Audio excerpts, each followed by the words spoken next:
இப்போ 4ஆம் நூற்பாவோட நாம் என்ன பார்க்கணுங்க? 2வது அதிகரணம் பார்க்கணும். அது என்ன சொல்லுதுன்னா, ஆணவ மலத்தினால் அறிவு இழந்ததல் உயிர் அந்த கரணங்களில் கூடுகிறது. அறிவு இழந்தலால் உயிர் அந்த கரணங்களை கூடுகிறது அப்படின்னு சொல்லப்படுது. இப்போ மேற்கோள் பார்க்கணும். ஆணவ மலத்தினால் அறிவு இழந்ததால் உயிர் அந்த கரணங்களை கூடுகிறது. இப்போ இதுக்கு ஒரு முன்னுரை பார்த்துறோம். ஏன்னா முன்னுரை பார்த்துட்டு போனோம்னா தான் நமக்கு என்ன விளங்கும்?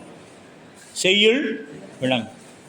அந்த கரணங்கள் புலன்களை சிறப்பாய் அறிந்து சித்து என்றும் சொல்லும்படியாக நிற்பினும் அவை தம் அளவில் அசித்தே என்றும். அந்த கரணங்கள் ஆன்ம அளவில் என்னது? அறிவில்லாத பொருள், அசித்து பொருள் தான் அப்படின்னு. ஆனால் நாம் ஐம்புலன்களை பார்க்கும் பொழுது அது சித்து பொருள். இதை நம்ம முன்ன நூற்பாவில் பார்த்தோம். அவை போல் அன்றி ஆன்மா எவ்வகையில் நோக்கினாலும் சித்தேயாய் நிற்கும் என்றும் அதன் ஆன்மா அவற்றின் வேறு என்றும் பார்ப்போம். இப்போ இதிலிருந்து பார்க்கும்பொழுது ஆன்மா அவற்றின் வேறுன்னு பார்த்தோம்னா, அவ்வாறாயின் சித்தாகிய ஆன்மா அசித்தாகிய அக்கருவிகளோடு சேருவதற்கு காரணம் என்ன என்று வினவ எழுப்புகிறது. சித்தா இருக்கக்கூடிய ஆன்மா அசித்தா இருக்கக்கூடிய அந்த கரணங்களோடு ஏன் சேரணும்? என்ன காரணம் என்ன அப்படின்னு ஒரு கேள்வி வந்தால் அதற்கு விடையாக சகலமலத்து உணராது அவை சந்தித்து என நூற்பாவில் கூறினார். இப்போ நம்ம நூற்பாவில் பார்த்தோன்னா சகலமலத்து, சகலமலம்னா என்ன? சகலன்னு எதை சொல்லுவோம்? நம்ம முன்னாடியே பார்த்துருக்கோம்.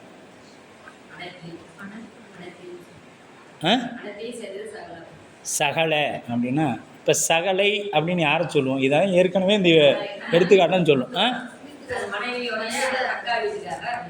சொல்லுவோமா? எதனால் சொல்கிறோம்? அவங்க உடன் பிறந்ததுனால சொல்கிறோம். இப்போ நமக்கு சகல மலம் அப்படின்னா என்னென்னா, நம்ம உடனே என்ன இருக்குது? ஆணவம். ஆணவ மலம் செம்பில் களிம்பு போல, நெல்லில் உமி போல, இது வந்துக்கிட்டே இருக்கணும். நீரில் உப்பு போல, கடல் நீரின் உப்பு போல, இது மூணும் நமக்கு நினைவில் வைத்து கொண்டே இருக்கணும். பதி, பசு, பாசம், ஆணவம், கண்மம், மாயை, அப்புறம் செம்பில் களிம்பு போல, நெல்லில் உமி போல, இதெல்லாம் இருந்துக்கிட்டே இருந்தால் தான் நமக்கு சித்தாந்தம் நம்ம படிக்க முடியும். நாங்களே எல்லா வகுப்பையும் சொல்லவே கூடாது, நீங்களும் சொல்லணும். இது வகுப்பு, நீங்களும் பேசி நாங்களும் பேசணும். அப்போ அவை போலன்றி ஆன்மா வகையில் நோக்கினால் சித்தேயாய் நிற்கும் என்றும் அதனில் ஆன்மா அவற்றின் வேறு என்றும் பார்ப்போம். அவ்வாறாயின் சித்தாகிய ஆன்மா அசத்தாகிய அகக்கருவிகளோடு சேர்வதற்கு காரணம் என்ன என்று வினாவினால் அதற்கு சகல மலத்து உணராது அவை சந்தித்தது என்பது நூற்பாவும் கூறினார். அப்போ இயற்கை மலம், இயற்கை மலம்னா அழுக்கு என்ன பார்த்தோம்னா, ஆன்மா என்று உண்டோ அன்றே அதனை ஒரு குற்றம் பற்றி உள்ளது. இப்போ ஆன்மா இறைவனை பற்றி இருக்கிறது குணமா குற்றமா? குணம்னா நீக்க முடியாது, இதை நாம் முன்னமே பார்த்துட்டோம். இப்போ பாலுக்கு குணம் என்ன? வெண்மை. வெள்ளையை நீக்கிட்டோம்னா, வெள்ளையை நீக்கிட்டோம்னா அது பாலே இல்லை, தண்ணி. பாலே இல்லை, அதுக்கு பேர் தண்ணீர். அதுபோல் ஆன்மா உயிருக்கு ஆணவம் என்பது என்னது? குற்றம், குணம் இல்லை. குணமாக இருந்தால் நீக்க முடியாது, இது குற்றம், நீக்கலாம். குணம் இல்லை, குற்றத்தை நீக்கலாம்.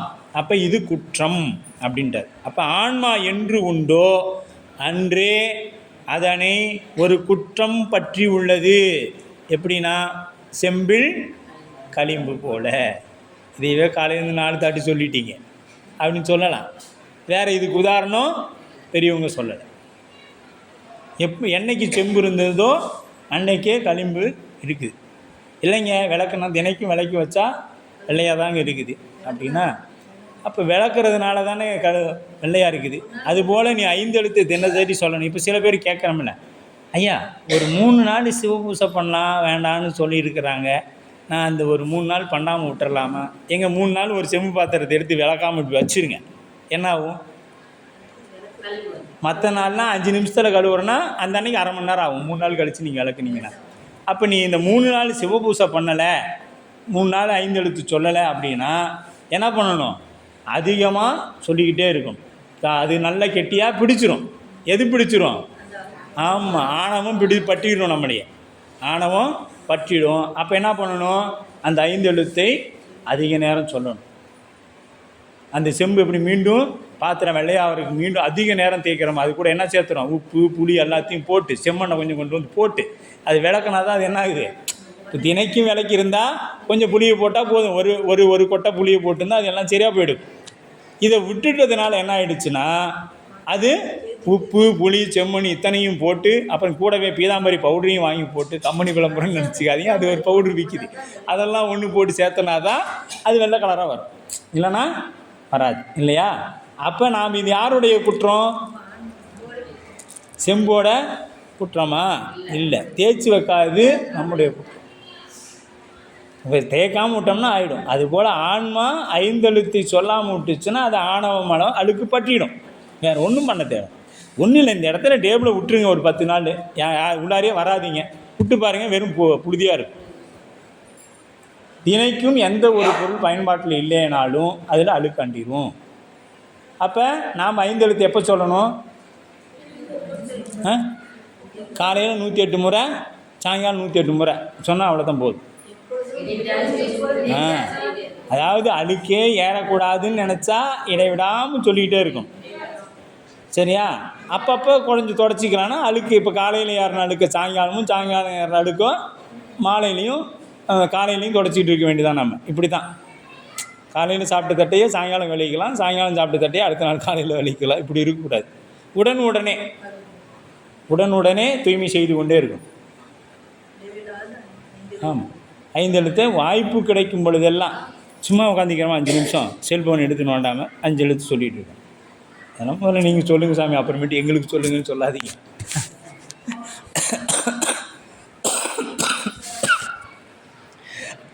அப்போ செம்பில் களிம்பு போலவும் நெல்லில் உமி போலவும் அக்குற்றம் இயற்கையாக அதனிடத்தில் பொருந்தி உள்ளது. இந்த குற்றம் என்ன ஆச்சுங்க? இயற்கையாக யாரும் கொண்டு வந்து பொருத்தலை, இயற்கையாக உயிரிடத்தில் பொருந்தி நிற்குது. அவ்வியத்தை குற்றமே ஆணவ மலம் எனப்பட்டது. இதையவே என்னப்பட்டது? ஆணவ மலம் என்று சொல்லப்பட்டது. இதை தான் ஆணவ மலம் சொல்லப்பட்டது. ஆடையில் அழுக்கு போல உயிரின் அறிவு சிறிது தோன்றாதபடி சகசமாகிய ஆணவ மலம் மறைத்து நிற்கிறது. இப்போ தெரியுதா? இறைவனுக்கு பேரறிவாளன், நமக்கு சிற்றறிவு. அந்த சிற்றறிவு என்ன பண்ணிடுச்சு? இந்த மலம் மறைத்து நிற்குது. இறைவனை காமிக்காமல் மறைத்து நிற்குது. ஏன்னா காமிச்சா இவன் என்ன ஆகிடுவான்? போயிடுவானே அப்படின்னு அந்த ஆணவம் என்ன பண்ணிடுச்சு? நம்ம கூட இருக்கட்டும் அப்படின்னு சொல்லி மறைத்து வைக்குது. இதுக்கு மேற்கோள் சொல்கிறார். இனி இவ் ஆன்மா சகச மலத்தினால் உணர்வின்றி என்றது. மேற்கோள் பாருங்கள், சொல்கிறார். ஆன்மா அறிவுடதாயினும் சகச மலத்தினால் அறிவிழந்தாயிற்று என்பது இதன் பொருள். ஆகவே அறிவு பெறுதற்கு பொருட்டு கருவிகளோடு கூடுவதாயிற்று என உணர்த்தினார். இப்போ எதுக்காக இது கருவியோடு போய் ஆன்மா கூடுதுன்னு பார்த்தீங்களா? அறிவு பெறுவதற்காக போய் எங்கே சேருது? அந்த கரணங்களோடு சேருது. அப்போ மேற்கொண்ட வினாவிற்கு விடையளிக்கின்றார். ஆன்மா மலத்தை இயற்கை மலம் என்று குறித்ததனால் வேறு செயற்கை மலங்களும் உள்ளனவா என்பது பெறப்படும். இயற்கைனா அதுக்கு எதிரான ஒரு மலம் இருக்குதோ, அதனால தான் இது மலம்னு சொன்னால் போதுமே. இது ஏன் இயற்கை மலம்னு சொல்கிறாரு? அப்போ செயற்கை மலம் இருக்குதா அப்படின்னா இருக்குது. செயற்கை என்பதற்கு பின் வந்து என்பதும் பொருள். பின் வந்தது அதற்கு பொருள் செயற்கை மலம். ஆன்மாவிடத்தில் முதலில் இல்லாமல் பின்னே ஒரு காலத்தில் கூட்டுவிக்கப்பெற்று மலங்கள் மாயையும் கண்மமும் ஆகும். ஆன்மாவுக்கு எப்போ வந்து இது சேருது? இடையில தான் வரும். இது ரெண்டும் என்ன பண்ணிடும்? இடையிலேயே போயிடும். இடையில வந்தது இடையிலேயே போயிடும். ஆணவ மலமாகிய மாசினை போக்குவதற்காக உயிருக்கு உடம்பையும் அறிவு கருவிகளையும் கொடுக்கின்றான் இறைவன். இவற்றை மாயையிலிருந்து படைக்கப்படுகிறது. இது எதிலிருந்து படுது? நாம் 36 தத்துவம் படித்தமே. மாயை, அதிலிருந்து வித்யா தத்துவம், சிவத்தத்துவம் அப்படின்னு படித்தோம். எடுங்கிறாங்க எடுங்க. ஆணவ மலமாகி ஆணவம் அதனில் மாயை மலம் உயிரோடு தொடர்புடையதாயிற்று. ஆணவ மலமாகிய மாசினை போக்குவதற்காக மாயிலிருந்தே படைக்கின்றான். இந்த உலகத்தை எதிலிருந்து படைக்கப்படுது? மாயிலிருந்து படைக்கப்படுது. உடம்பையும் கருவிகளையும் பெற்ற உயிர் அவற்றை கொண்டு நல்லெனவும் தீயனவும் ஆகிய கண்மத்தையும் செய்தலின் கண்மமலம் உயிர்களோடு தொடர்பாயிற்று. மாயை மட்டும் என்ன பண்ணுது? கருவிகளோட கூடி நன்மை தீமைகளை ஆகிய இந்த செயல்களை செய்வதனால் இதை என்ன ஆயிடுச்சு? உயிரோடு தொடர்பாயிடுச்சு. இவ்வாறு இடையில் வந்த பற்றுவனவாகிய மாயையும் கண்மமுமே செயற்கை மலம் ஆயின. இப்போ மலங்கள் என்ன ஆயிடுச்சு? 3 ஆயிடுச்சு. இயற்கையாக நமக்கு இருக்கக்கூடியது ஆணவ மலம், செயற்கையாக நமக்கு வந்தது கண்மமும் மாயை அப்படிங்கின்ற 2 மலமும் நமக்கு செயற்கையாக வந்தது. இவ்வாறு இடையில் வந்து பற்றுவனாகிய மாயையும் கண்மமும் செயற்கை மலங்கள் ஆயின. பின்பு வந்தது என்ற பொருளை தரும் அகத்துகம் என்று சொல்லலாம். அகத்துகம் அப்படின்னு சொல்லலாம். மாயை கண்மங்களை குறிப்பது. எனவே மலங்கள் 2 வகையில் என்பது விளங்கும். அவை சகல மகம் அகத்துகம் என்பது ஆகும். இப்போ ஆணவம், கண்மம், மாயை என்னும் மலங்கள் 3னுள் கண்மமலமும் மாயையும் ஆணவத்தை வந்து கூண ஆகும். ஆணவம் அனாதியே கூடி நின்றது. ஆணவம் உயிருக்கு என்ன ஆயிடுச்சுங்க? அனாதியே கூடி நின்றது. எனவே தன் மேற்கோளில் மலத்தினால் என்று கூறாமல் சகல மலத்தினால் என்று மலத்தினால்னு கூறியிருந்தால் இந்த 3ம் சேர்ந்துக்கணும். எது? மாயையும் கண்மமும் சேர்த்துருக்கணும். அது சேர்த்தலை. சேர்த்தாமல் என்ன பண்ணிட்டாரு? சகல மலத்தினால்னா ஆணவத்தோடு அப்படின்னு கூறு. அப்போ மாயை கண்மங்களில் ஆன்மாவிற்கு உணர்வு உண்டாவதே அன்றி உணர்வு தடைப்படுவது இல்லை. இந்த மலத்தினால் இப்போ ஆணவ மலத்தினால் என்னாச்சு? உணர்வு தடைப்படுது. கண்மம் மாயினால் என்னாவது? உணர்வு தடைப்படுவது இல்லை. ஆதலால் உணர்வை தடை செய்யும் மலம் இடையே வந்து பொருந்தின மாயை கண்மம் அல்ல. எனவே நீக்குதற்கு என்ன மலம் நீக்கணும்? சகல மலத்தை நீக்கணும். இடையே வந்து கூடுவது வேறு, அனாதியே கூடினது வேறு என்பதை விளக்கும் பொருட்டு சகல மலம் எனப்பட்டது. அதனால தான் இதுக்கு என்ன சொல்லிட்டாங்க?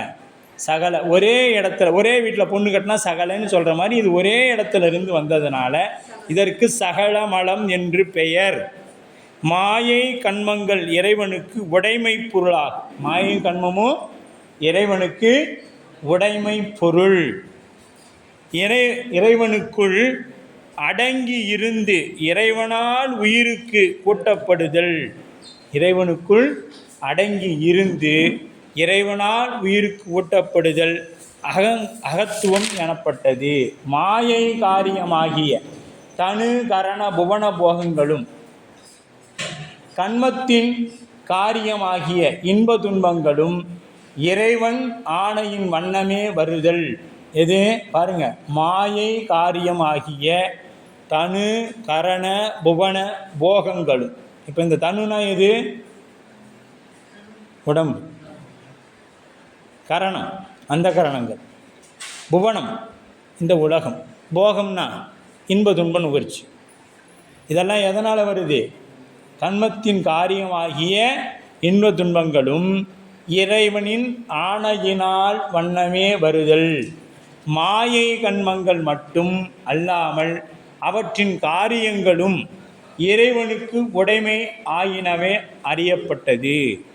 அவற்றின் காரியங்களும் இறைவனுக்கு உடைமை பொருள். உடையவனுக்கு உரிமை பொருள் இருப்பதால் உடைமை எனப்பட்டது. உடையானுக்கு உரிமை பொருளாய் இருப்பதனால் இது என்ன ஆயிடுச்சுங்க? உடைமை பொருள் எனப்பட்டது. உரிமை பொருள் அறிவு உடையதும் அறிவு இல்லாததும் என இருவகைப்படும். உரிமை பொருள் அறிவு உடையதும் அறிவு இல்லாததும் என இருவகைப்படும். அறிவுடைய பொருளாகிய உடைமை அடிமை என்றும் அறிவு இல்லாத பொருளாகிய உடைமை என்றும் பகுத்து கூறப்பட்டது. இது அறிவில்லாத பொருள் உடைமை பொருள், அறிவுடைய பொருள் அடிமை பொருள். இப்போ நாம் இறைவனுக்கு உடைமையா அடிமையா?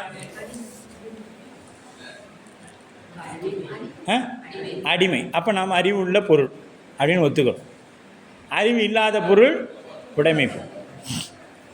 இப்போ இதெல்லாம் இறைவனுக்கு உடைமை பொருள், நாம் அடிமை பொருள் என்பதை நாம் தெரிஞ்சோம். அப்போ இறைவனுக்கும் உயிருக்கும் உள்ள முக்கிய வேறுபாடு இந்த அந்த கரணங்களின் மூலம் அறியப்படுகிறது. ரெண்டுக்கு உள்ள வேறுபாடு. அதாவது இறைவனுக்கு அனாதிய மலம் இல்லாமையினால் அந்த கரணங்களோடு கூடாமல் அறிவு நிகழும். இவருக்கு இப்போ இறைவனுக்கு அந்த கரணங்கள் தேவையானா இல்லை. அவருக்கு மனம், அகங்காரம், புத்தி, சித்தம் இதெல்லாம் தேவையில்லை. ஆனால் உயிருக்கு என்ன தேவை? இதெல்லாம் தேவை. ஏன்னா அவன் பேரழிவாளன், நாம் சிற்றடி உடையவர்கள். அவருக்கு ஆணவம் கிடையாது, நமக்கு ஆணவம் உண்டு. அப்போ இறைவனுக்கும் உயிருக்குள்ள முக்கிய வேறுபாடு அந்த கரணங்களின் மூலம் அறியப்படுவது. அப்போ உயிருக்கு அனாதிய மலம் இல்லாததினால் கருவிகளோடு கூடிய பொழுது அறிவு நிகழும். அது சிற்றறிவு ஆகும். யார்? உயிருக்கு அனாதியே மலம் இருத்தலினால் கருவிகளோடு கூடும் பொழுது அறிவு நிகழும். அதற்கு என்ன பேருங்க? சிற்றறிவு ஆகும். மாயாமலம் கண்மமலம் ஆகிய இரண்டும் இறைவனிடத்து அடங்கி இருந்தும் அவனை பந்திக்கவோ என்று கேள்வி எழும்.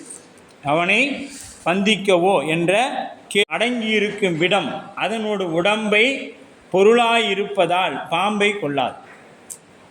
அதுபோல இறைவனிடத்தில் இருக்கக்கூடிய அந்த இரண்டும் இறைவனிடத்தில் அடங்கி நிற்கும். எது? மாயையும் கண்மமும் இறைவனிடத்தில் அடங்கி நிற்கும். அது இறைவனுக்கு ஏதேனும் பாதிப்பானா? இல்லை. அது எப்படின்னா, அதற்கு ஒரு உதாரணம் சொல்கிறாரு. பாம்பினிடத்தில் இருக்கக்கூடிய விஷம் பாம்பை கொல்லுமானா? கொள்ளாது. ஆனால் யாரை கொல்லும்? நம்மை கொல்லும். அதுபோல அந்த மாயையும் கண்மமும் நமக்கு வேலை செய்யுமே ஒழிய இறைவனை ஒன்றும் செய்யாது. இப்போ இறைவனுக்கு உடைமை பொருளாக இருக்கக்கூடிய மாயை கண்மம் என்னது? டக்குன்னு சொல்லணும். இதெல்லாம் என்னைக்கு கேட்டாலும் சொல்லணும். விஷம். ஆமாம், விஷம். ஆமாம், இது மாதிரி நாம் சொல்லணும். அதுக்கு அடுத்தது இந்த நிமிர்த்த காரணம், துணை காரணம், முதல் காரணம்னு படித்த மாதிரி ஞாபகம் இருக்குதா யாருக்காவது? வகுப்பில் இனிமேல் கேள்வியாக கேட்டுகிட்டே இருக்கணும் போல். முதல் காரணம் சொல்லுங்கள். ஒரு குடம் செய்யணும்னா என்ன வேணும்? இதெல்லாம் அடுத்த வகுப்பில் முதல்ல ஒரு பரீட்சை வைக்கணும்.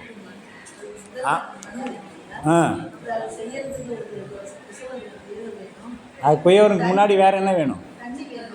சக்கரம் வேணும், மண் வேணும், அது செய்கிற கருவிகள்லாம் வேணும். இதெல்லாம் துணை காரணம். நிமிர்த்த காரணம் இறைவன். முதல் காரணம் மண், துணை காரணம் கருவிகள், நிமிர்த்த காரணம் இறைவன். இது தெரிஞ்சிருக்கணும் நான். அப்போ ஆணவ மலத்தின் இலக்கணம் பாருங்கள், நம்மளை பற்றியே பேசுகிறார். ஆணவ மலத்தின் இலக்கணம் சிறப்பு பொது என இரண்டு வகைப்படும். கேவலத்தின் உயிருக்கு அறியாமையை செய்வது ஆகும். எது? சிறப்பு. சகலத்தில் கருவிகளோடு கூடிய இடத்து விபரீத உணர்வு செய்வது ஆகும். இது அடுத்து விபரீத உணர்வு அப்படின்னா என்னான்னு பார்க்கணும். விபரீத உணர்வு என்பது ஒன்றை பிரிதொன்றாக அறிதலாகும். இந்த விபரீத உணர்வு என்னது? ஒன்றை பிரிதொன்றாக அறிதலுக்கு பேர் விபரீத உணர்வு. இதை நாம் முன்னாடியே பார்த்துருக்குறோம். விபரீத உணர்வு என்பது என்னன்னா, நாம் போய் ஒரு இடத்துல இடிச்சுக்கிறோம். இடிச்சிட்ட பிறகு என்ன சொல்கிறோம்? என்னப்பா தலையில் காயம்? எங்கள் வீட்டில் விட்டம் இடிச்சிருச்சிங்க, எங்கள் வீட்டு விட்டம் இடிச்சிருச்சு. அது சடப்பொருள். அது தானாக வந்து இடிக்குமானா இடிக்காது, நம்ம தான் போய் இடிச்சுக்கிட்டோம். ஆனால் சொன்னது என்ன? இதுக்கு தான் விபரீதம்னு பேர். இதற்கு பேர் தான் விபரீத உணர்வு. ஆமாம், கல்லில் போய் நாம் காலை இடிச்சுக்கிட்டு என்னோட காலில் காயம், கல் இடிச்சிருச்சு. அதுபோல் இது மாதிரி தான். ஆனால் நாய்க்கு இருக்கிற அறிவு கூட நமக்கு இல்லைங்க. இப்போ நாயை கல் எடுத்து அடிங்க, அடித்தோன்னு அது என்ன ஆகும்? யார் எடுத்து இட்டானோ அவனை தான் கடிக்கும். அதுபோல் நமக்கு வர வினைகள் எல்லாமே என்ன ஆயிடுச்சு? நாம் செய்த வினையின் காரணமாக இறைவன் நமக்கு கொடுத்தான். இப்போ நாம் யாரை போயிட்டு சண்டைக்கு போகணும்? சிவபெருமான் இடத்துல தான் போகணும். நாம் யார்கிட்ட போகிறோம்? நமக்கு செய்வங்க இடத்துல போகிறோம். நமக்கு செஞ்சவங்க இடத்துக்கிட்ட சண்டைக்கு போகிறோம். நாம் எங்கே போகணும்? சிவபெருமான் இடத்துல போகணும். அந்த நாய்க்கு இருக்கிற அறிவு நமக்கு இல்லை. அதனால தான் நாயை விட நாயினும் சால பறிந்து நீ பாவியனுடைய ஊனினை உயிர்க்கின்றார் மாணிக்கவாசகர். ஆமாம், கல்லில் தானே கடிக்கணும். இப்போ நாம் என்ன பண்ணுறோம்? கல்லை கடிச்சிக்கிட்டு இருக்கிறோம். அதுதான் நாம் என்ன பண்ணுறோன்னா, கல்லை பிடிச்சி கடிச்சிட்டு இருக்கிறோம். நீ தானே என்னை அடித்த, நீ தானே என்னை அடித்தேன்னு. ஆனால் அடித்தது யார்? அடித்தவன் அங்கே நிற்கிறான். அந்த நாய்க்கு அந்த அறிவு இருக்குது, நமக்கு இல்லை. அதனால தான் மாணிக்கவாசகர் பிறந்த என்ன சொல்லிட்டாரு? நாயினும் கடைப்பட்ட நாயேனை நயந்து நீயே ஆட்கொண்டாய் மாயப்பிறவி உன்வரசமே அப்படின்றார். இதெல்லாம் நமக்கு தெரியல. எல்லாம் படிக்கிறோம், எல்லாம் சொல்கிறோம், தெரிய மாட்டேங்குது இல்லையா? அப்போ தான் அல்லாத கருவியை காது கேட்டதை தான் கேட்டேன் என்று அறிவதை போன்றது விபரீத உணர்வாகும். இப்போ நாம் அல்லாத கருவியை காது கேட்டதாகவும் தான் கேட்டேன் என்று அறிவை, இப்போ உயிர் தான் கேட்குது. இது எது கேட்கல? காது கேட்கல. காது அப்படியே தான் இருக்குது, உயிர் தான் கேட்குது. உயிர் இப்போ இங்கே இல்லைன்னு வச்சுக்கிங்க, காது கேட்காது. இதற்கு உதாரணம் பார்த்தீங்கன்னா, ரோட்டில் நீங்கள் நடந்து போயிட்டுருக்கீங்க, உங்களோட உறவினர் ஒருத்தர் நேரில் வராரு, நீங்கள் அவர் பார்க்குறீங்க, ஆனால் அவர்கிட்ட பேசலை. நீங்கள் பாட்டுக்கு நேராக போயிட்டே இருக்கிறீங்க. அவர் உங்களை திரும்பி திரும்பி பார்க்குறாரு. சரி, கொஞ்சம் வசதி ஆகிடுச்சு போல், இல்லைனா கோயில் நல்லா தான் இருந்துச்சு, இந்த கோயிலுக்கு போணுச்சுப்பா, அதிலேருந்து இப்படியே அதுவாக பிரம்ம பிடிச்ச மாதிரி போகுது அப்படின்னு அவங்களா சொல்லுவாங்க. அப்போ என்ன ஆயிடுச்சுன்னா, உங்களுடைய உயிர் எங்கே இல்லை? கண்ணில் இல்லை. அது வேறு எங்கேயோ பக்கம், ஒன்று காதுலேயோ மூக்கலையோ வேறு சிந்தனையிலையோ இருந்திருக்குது. கண்ணில் இருந்துச்சுன்னா அப்புறம் நாம் ஒரு கொஞ்சம் தூரம் போயிட்டு அவரை பார்த்து நம்ம பேசாமையே வந்துட்டோமே, அப்போ தான் அந்த உயிர் என்ன ஆகுது? கண்ணுக்கு வந்துருக்கு. பார்த்து பேசாமையே வந்துட்டோமே, ஏதாவது தப்பாக நினச்சிக்குவாரோ. அப்புறம் நாம் என்ன பண்ணுறோம்? ஒரு ஃபோன் பண்ணுறோம், எங்கே எதுவும் தப்பாக நினச்சிக்காதீங்க, நான் வேறு ஒரு சிந்தனையில் வந்துட்டேன் அப்படின்னு சொல்கிறோம். அப்போ அது வரைக்கும் என்ன ஆகிடுச்சு? அந்த உயிர் வேறு இடத்துல இருந்துருக்குது. அப்போ ஒன்றை ஒரே நேரத்தில் பலதையும் இந்த உயிர் அறியுமான ஆன்மா அறியாது. ஒன்றை தான் ஒரு இடத்துல இருந்து அறியும். இப்போ கண்ணில் இருந்து பார்க்கும் திறனை மட்டும்தான் செய்யும். காதில் இருந்துச்சுன்னா வகுப்பு கேட்கும்போது எங்கே இருக்கணும்? காதில் இருக்கணும். அப்போ காது உள்வாங்க வாங்க வாங்க தான் அது உள்ளே கொண்டு போய் மனம் என்ன பண்ணும்? அகங்காரத்துக்கு போய், அகங்காரம் போய் புத்திக்கு போய், புத்தி சித்தத்தில் நிறுத்தும்.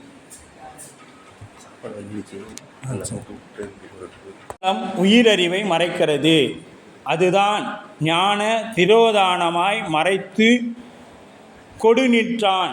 அறிவை மறைப்பது ஆணவமலமே, அறிவை மறைப்பது ஆணவமலமே அப்படிங்கிற நிச்சயிக்கிறாங்க. ஆணவ அறிவுடைய ஆன்மா அறிவுடையது. அவ்வறிவு சில நேரங்களில் விளங்காமல் போகிறது. அவ்வறிவு என்ன பண்ணுது? சில நேரங்களில் விளங்காமல் போகுது. அறிவு மறைத்து அறியாமை மேலிடுகிறது. அறிவு மறைத்து நமக்கு என்ன வருது? அறியாமை மேலிடுது. அறியாமை மேலே வரும்பொழுது என்ன சொல்கிறோம்? யான் எனது அப்படின்னு பற்றி நிற்கிறோம்.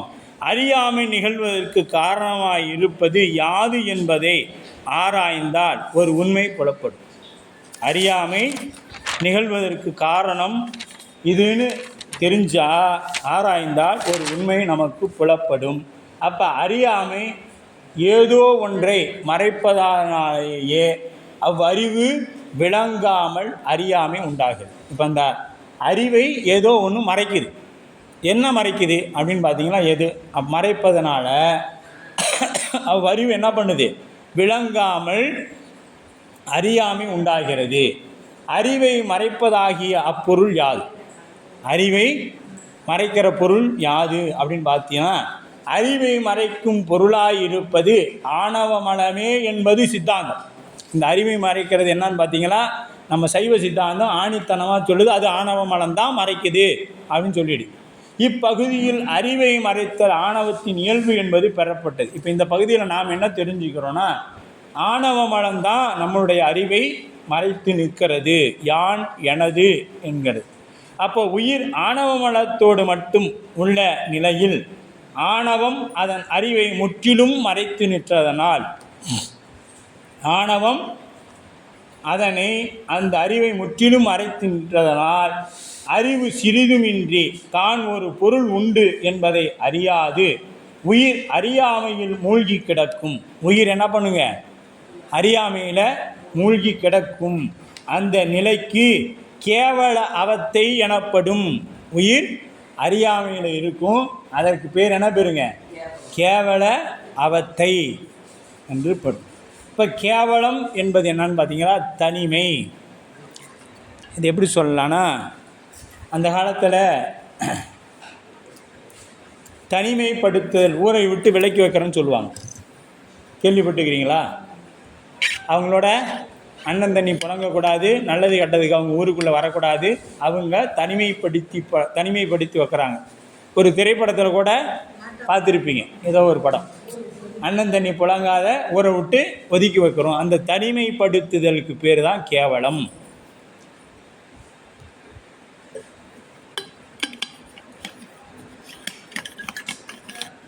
கேவலம் என்பது தனிமை. அதாவது உயிர் ஆணவம் ஒன்றோடு மட்டும் கூடியிருக்கும் நிலை அவல நிலை, அவத்தை நிலை எனப்படும். உயிர் ஆணவம் ஒன்றோடு மட்டும் கூடி நிற்கக்கூடிய நிலைக்கு அவத்தை நிலை எனப்படும். உயிர் இறையருளால் மாயை கண்மங்களோடு கூடி நிற்பதாகிய நிலை சகல அவத்தை எனப்படும். சகல அவத்தை எதோட கூடி நிற்கும் பொழுது? மாயை கண்மங்களோடு உயிர் கூடி நிற்கும் பொழுது அதற்கு சகல அவத்தை எனப்படும். கேவல அவத்தைனா ஆணவம் மட்டும் இருக்கிறது கேவல அவத்தை. சகல அவத்தை என்பது கண்மம் மாயை கூடியதற்கு பேர் சகல அவத்தை. நல்லா நினைவு வச்சுக்கணும். உயிர் உடலையும் அறிகருவிகளையும் பெற்று உலகில் பிரிந்து சிறிதாக அறிவு விளங்கி நிற்கும் நிலை இதுவாகும். சகலம் என்பது மாயையோடு கூடியிருத்தல் என்பது பொருள். மாயை உள்ள பொழுது கண்மம் உளதாகும். மாயை இருக்கிற இடத்துல என்ன இருக்கும்? கண்மமும் இருக்கும். இல்லை என்று எண்ணும்படி மறைத்தலினால் அறிவு நிகழாமையே அன்றி அறிவு இல்லாமல் போவதில்லை. அறிவு இல்லாமல் போவதில்லை. அந்நிலையில் நிகழ்வது இருந்து அறிவு பின்பு கருவிகளோடு கூடி நிகழ்வது என்பது பெறப்படுகிறது. அந்நிலையில் நிகழாது இருந்து அறிவு பின்பு கருவிகளோடு நிகழ்வது என்பது பெறப்படுகிறது. சர்க்காரியவாதத்திற்கு முரணில்லை என்பது தெளிவாயிற்று. இது சர்க்காரியவாதத்திற்கு முரணில்லை. ஞானத்திற்கு மறைத்தலை செய்வது ஞான திரோதகம் என்பது ஆகும். ஞான திரோதகம் என்பதாகும். ஒளியும் இருளும் ஒன்று மிகின் ஒன்று குறையும். ஒளிக்கும் இருளுக்கும் ஒன்றே இடம் அப்படின்னு சொல்லப்படும். இப்போ இந்த ஒன்று மிகின் ஒன்று குறையும். ஒளியும் இருளும் ஒரே இடத்துல தான் இருக்குது. இதில் ஒன்று அதிகமானால் ஒன்று குறையும். ஆணவம் அதிகமானால் திருவருள் அடங்கி நிற்கும், திருவருள் அதிகமானால் ஆணவம் அடங்கி நிற்கும். இதுதான் அங்கே. இப்போ இந்த இந்த அறை முழுக்க என்ன இருக்குது? இருள் இருக்குது. இந்த இருள்லாம் இப்போ எங்கே இருக்குதுன்னா அந்த விளக்குக்கு பின்ன ஒடுங்கி நிற்கிது. அது இல்லாமல் போகலை. அதுதான் நம்ம சைவ சித்தாந்த பிரகாரம் என்னது? உள்ளது சிறக்கும், இல்லது தோன்றாது. அப்போ இருள் புதுசாலாம் வரல, இருக்குது. எங்கன்னா அந்த விளக்குக்கு பின்ன அடங்கி நிற்கிது. இப்போ இந்த விளக்கை அணைச்ச பிறகு என்ன பண்ணுன்னா விரிந்து நிற்கும். அதுதான் ஒன்று மிகின் ஒன்று குறை அப்படின்னு சொல்லுது. அப்போ ஒளியும் இருளும் ஒன்று மிகின் ஒன்று குறையும். ஞானமும் அஞ்ஞானமும் முற்றிலும் மாறுபட்டது. ஞானமும் அஞ்ஞானமும் முற்றிலும் மாறுபட்டது. ஞானம் இல்லாமையே அஞ்ஞானம் என்பது சர்க்காரியவாதத்திற்கு பொருந்தாது. ஞானம் இல்லாதையே அஞ்ஞானம் என்பது சர்க்காரியவாதத்துக்கு பொருத்தாது. ஞானம் நிகழாமையே அஞ்ஞானம்.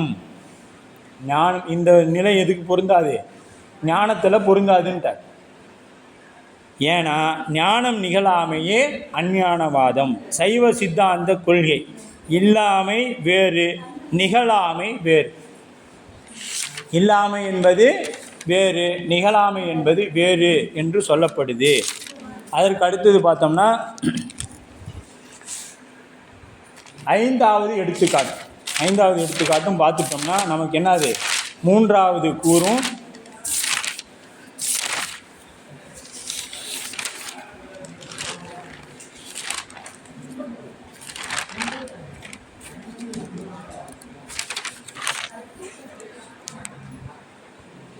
இப்போ எடுத்துக்காட்டு வெண்பா. எது எடுத்துக்காட்டு? ஐந்தாவது எடுத்துக்காட்டு வெண்பா.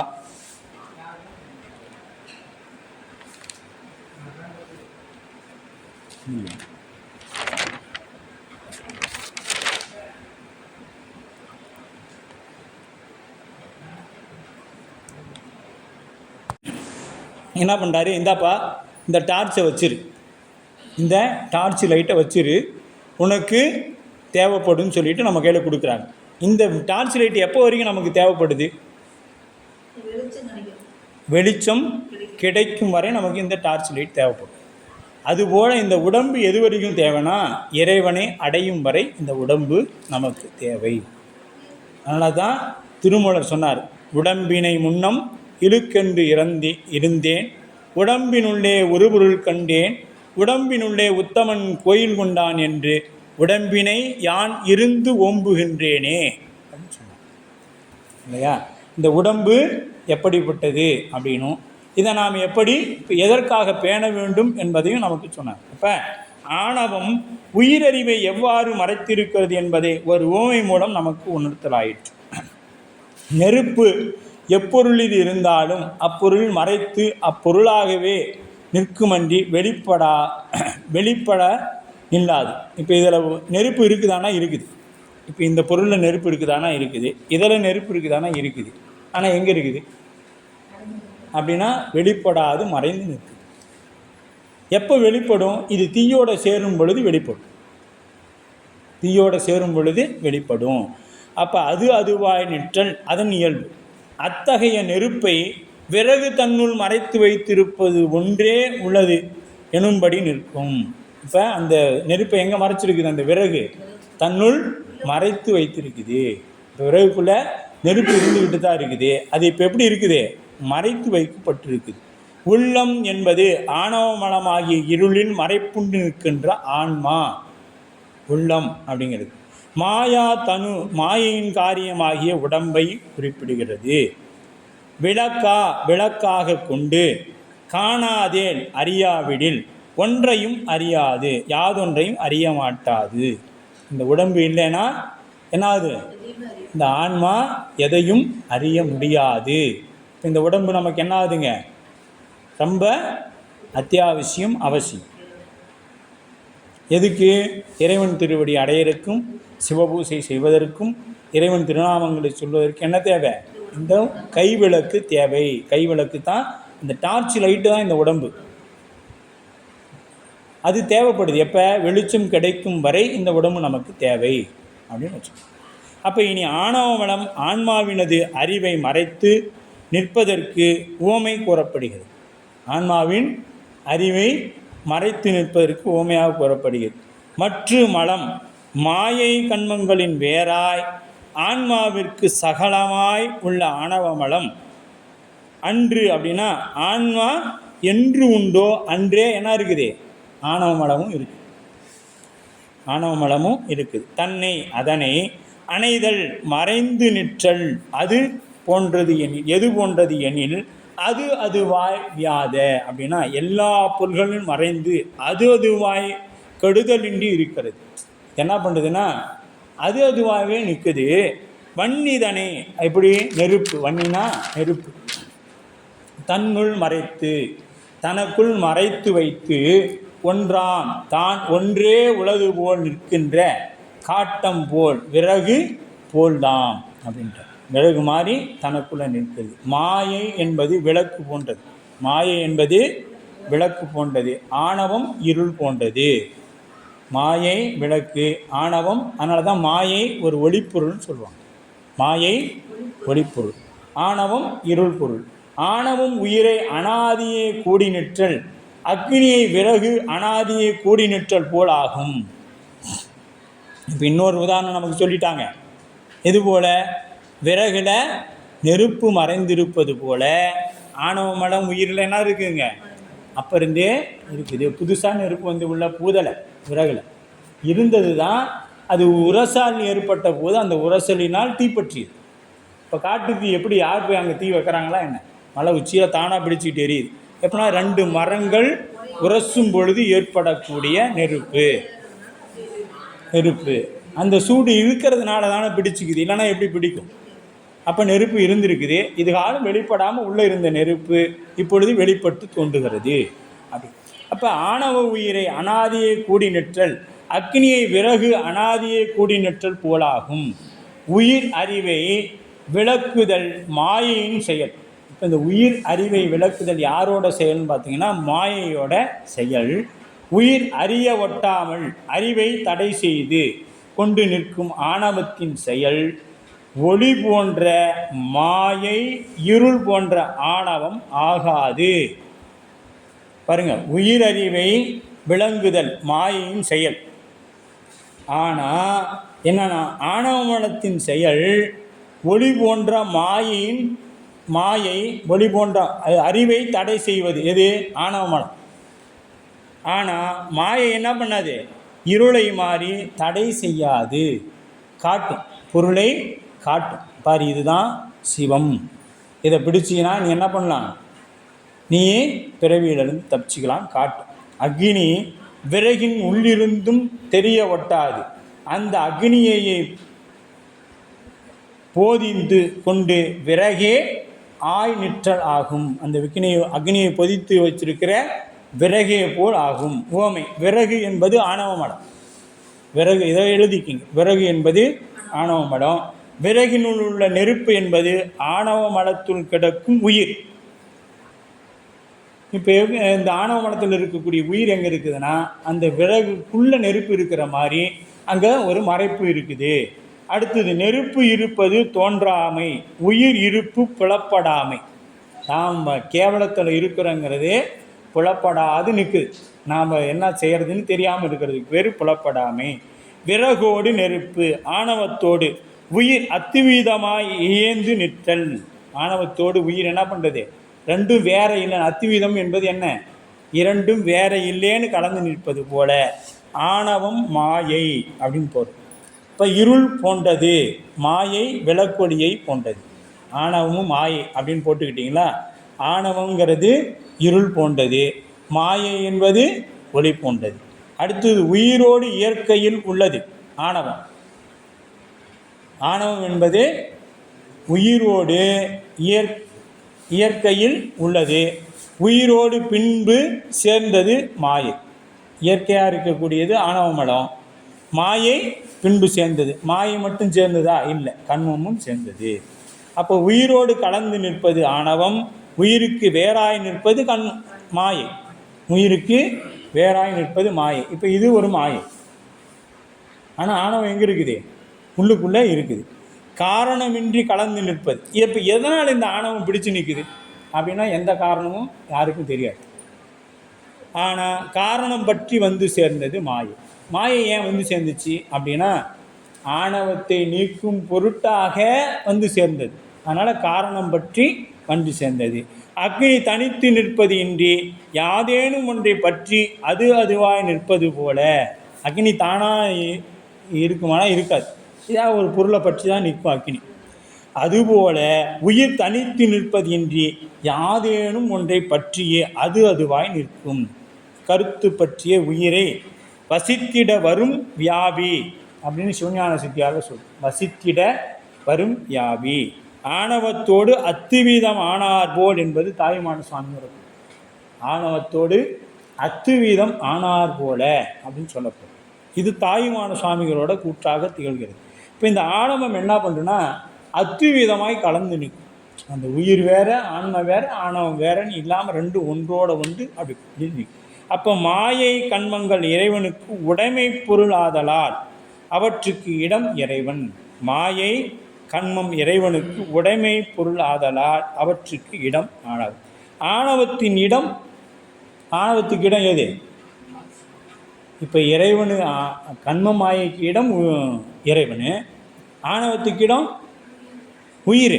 அப்பா உயிர் சுவாமி அம்மா கேட்குறாங்க. இப்போ இடையே, இப்போ இது என்ன பண்ணுது நமக்கு? இடையே கூடியது மாயையும் கண்மமும் உயிரை அனாதியே கூடவில்லை. மாய கண்மங்கள் வேற்றுமையாக உண்டு. இது அனாதியெல்லாம் நம்மளை கூடலை, இடையில தான் நம்மை கூடியது. ஆணவ மலத்தின் இலக்கணம் பற்றி சிவஞான சித்தியார் 170வது பாடல் நமக்கு தெளிவுபடுத்துது. 170வது பாடல் சிவஞான சித்தியாரில் இது நமக்கு தெளிவுபடுத்தும். உயிர் அறிவை மறைக்கும் தனிப்பொருள் எது பாருங்க. ஆணவ மலத்தின் இயல்பை சிவஞான சுவாமிகள் சொல்கிறாங்க. சிவஞான சுவாமிகள் சொல்கிறாங்க, இதை குறித்து வச்சுக்கிங்க. உயிர் அறிவை மறைக்கும் தனிப்பொருள். இப்போ குறிக்க முடியலைன்னா நம்ம பதிவு பண்ணி போடுறதில்ல, நீங்கள் நிதானமாக வீட்டில் கேட்டு குறிச்சிக்கிங்க. உயிரின் அறிவை மறைக்கும் தனிப்பொருள். அறியாமை குணமாக உடையது. அறியாமையவே இதுக்கு குணமாக உடையது. இப்போ குணம் குணத்தை பிரிக்க முடியுமானா முடியாது இல்லையா? அப்போ அறியாமையே குணமாக இருக்குது. செம்பிற் கழும்பில் குற்றம் ஆவது போல உயிருக்கு குற்றமாய் அனாதியே பந்தமாய் இருப்பது ஆணவ மனம். சடமாய் இருப்பது ஆணவம்.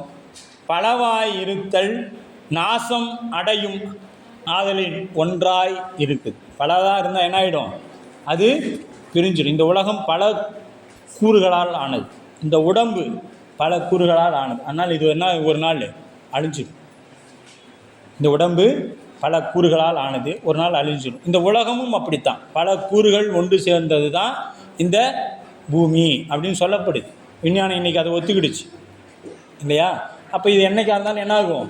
அழிந்து போகும், நாசமாகும் அப்படின்ட்டார். அப்போ நாசம் அடைமாதனால் ஒரு பொருளால் ஆனது எது? ஆணவம். விஞ்ஞான கலர் பிரளயா கலர் சகலர் என்று உயிர் பாகுபாட்டிற்கு ஏதுவாய் இருப்பது.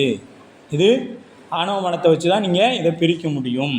உயிர்கள் தோறும் தனித்தனியே வேறு வேறு விதமாய் மறைத்து நின்று நீங்க வேண்டிய காலத்தில் உயிர்கள் கேவலம், சகலம், சுத்தம் என்று 3 அவத்தைகளை அடைவதற்கு மூல காரணமாக இருப்பது ஆணவம். சகலம் இதுக்கு இது உயிர்கள் கேவலம், சகலம், சுத்தம் என்னும் 3 அவத்தைகளை அடைவதற்கு மூல காரணமாக இருப்பது ஆணவம். அப்போ நித்தமுமாய் வியாபகமாய் இருப்பது ஆணவம். வியாபகத்தன்மை உடைய உயிர் அணுத்தன்மையை பொருந்தும் வண்ணம் செய்தலினால் ஆணவம் என்னும் பெயர் உண்டானது. இதற்கு என்ன ஆயிடுச்சுங்க? இதனால தான் ஆணவம் என்னும் பெயர். எது? வியாபகத்தன்மை உடைய உயிர் அணுத்தன்மை உடைய தன்மையை பொருந்தும் வண்ணம். இப்போ இந்த உயிர் எப்படிப்பட்டதுன்னா வியாபகத்தன்மை விரிந்து இருக்கக்கூடியது. இது என்ன ஆயிடுச்சு? அணுவாக சுருக்கி வைத்திருக்கு. எது? ஆணவம். இப்போ நாம் எப்படின்னா ஒரு நல்லவனாக இருப்பான், நிறைய செய்வாங்க, அவங்க இடத்துல ஆணவம் இருந்துச்சுன்னா சொல்லிடுவாங்க, அவங்களோட செயல்பாடு எல்லாம் குன்றி போயிடும். குன்றி போயின்னா சின்னதாக தான் தெரியும். அவங்க பண்ணக்கூடிய அந்த ஆணவத்தால் செய்யக்கூடிய பணி தான் மேலோங்கி நிற்கும். அதனால் அவர்கள் என்ன தான் நன்மை செய்திருந்தாலும் கடைசியில் என்ன ஆகிடுங்க? அது குன்றி போயிடும். அப்போ 11 பசுத்துவம், பசு நிகாரம், மிருத்தியும், மூர்ச்சை, மலம், அஞ்ஞானம், அவத்தை, அவிர்த்தி என்பது முதலான காரணங்கள் குறிகளை உடையது. இதெல்லாம் என்னன்னே தெரியல அப்படிங்கிறீங்களா? பசுத்துவம் அப்படின்னா உயிர்களின் பாசத்தன்மையின் செயல். பசுத்துவம் என்பது உயிர்களுக்கு பாசத்தன்மையை செய்தல். பசு நிகாரம் அப்படின்னு உயிரின் அறிவை மூடல். உயிரின் அறிவை மூடல். மிருத்தியு அப்படின்னா உயிரை சிவிகா ஒட்டாது செய்தல். மூர்ச்சை அப்படின்னா மயக்கி கிடக்கச் செய்தல். மயங்கி கிடக்கச் செய்தல். மலம் அசுத்தம் ஆக்கல். அஞ்சனம் இருள்போல் நிற்றல். அவத்தை அறியாமை செய்தல். அவத்தை என்பது அறியாமை செய்தல். அவிர்தி அப்படின்னா மறைத்தல். அவிர்தி அப்படின்னா மறைத்தல். அப்படின்னா படலமாகிய மாசு படர்ந்த கண். இப்போ சூரியன் முன் நின்றாலும் பயனில்லை. இப்போ நம்ம கண்ணை ஒரு படலம் மறைச்சிருச்சு அப்படின்னா, இப்போ நம்ம சூரியன்கிட்ட போய் நிற்கிறோம் அப்படின்னா அது ஏதாவது பயன் உண்டானா இல்லை. ஏன்னா என்ன தெரியாது, சூரிய வெளிச்சம் நமக்கு தெரியாது. அதுபோல உயிரினிடத்தில் ஆணவமல மறைப்பு இருந்தால் இறை என்கின்ற ஒளிப்பொருள் நமக்கு தெரியாது அப்படின்னு சொல்லப்படுது. அப்போ மலத்தால் பாதிக்கப்பட்ட உயிர் இறைவன் சன்னதியில் அனாதிய நிற்பினும், பந்திக்கப்பட்ட உயிர் இறைவன் சந்நிதியில் அனாதிய நிற்பனும் படிமுறையாக அறியும் தன்மை உடையது. இப்போ இந்த படலத்தை கண்ணு அறுவை சிகிச்சை பண்ணி என்ன பண்ணுறாங்க, படலத்தை நீக்கிறாங்க. நீக்கிய பிறகு எடுத்த உடனே அறுவை சிகிச்சை முடிந்து வந்த உடனே இவ்வளோ சூரிய வெளிச்சத்தை காமிச்சோன்னா என்ன ஆகிடும், கண் மீண்டும் அந்த கண் ஒளி இல்லாமல் போய்விடும். அதுக்கு என்ன பண்ணணும், முதல்ல அதுக்கு கட்டு போடணும். 2 நாள் கழித்து அதுக்கு ஒரு கொஞ்சம் வெளிச்சத்தை காமிக்கணும். அப்புறம் கண்ணாடி போடணும். கருப்பு கலர் கண்ணாடி கொடுத்துருவாங்க. அந்த கண்ணாடியை கொஞ்ச நாளைக்கு போடணும். அப்புறம் போட்ட பிறகு தான் என்ன தெரியணும், நாம் ஒளிப்பொருளை பார்க்க முடியும். அதுபோல் இந்த ஆணவ மலத்தை சிறிது சிறிதாகத்தான் இறைவன் நம்மிடத்திலிருந்து நீக்குவார். ஒரே முட்டா நீக்கினா என்ன ஆகிடும், அது யூஸ் போயிடும். ஒன்றும் விளங்காமல் அதுதான் அனுபவம் தான் போகும். அப்போ இறைவன் சந்நிதியில் அனாதியை நிற்பினும் படிமுறை அறிவிக்க அறியும் நிலையாக முன்னேறுவர் நிலைமிசை நிலையிலரே அப்படின்னு சொல்லப்படும். இப்போ ஆணவ மலத்தினால் உண்டாகும் அறியாமையாய் அழுந்ததில் ஆணவ மலம் உயிருக்கு பந்தம் ஆயிற்று. இது ஆணவ மலத்துக்கு பந்தம் ஆயிற்று. அனாதியே உயிருக்கு ஏற்பட்ட அறியாமை இறைவன் ஏன் அனாதியே போக்கவில்லை அப்படின்னு ஒரு கேள்வி.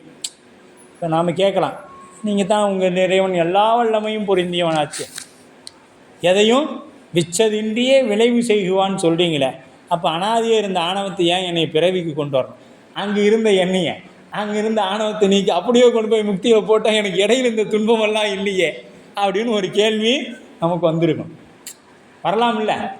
இப்போ இறைவன் நான் கருணையே வடிவானவர்னு சொல்கிறீங்க.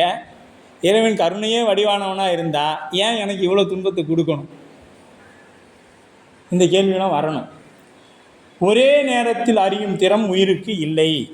இறைவனை ஒரே நேரத்தில் அறிஞ்சக்கூடிய திறன் என்ன இல்லை, உயிருக்கு இல்லை.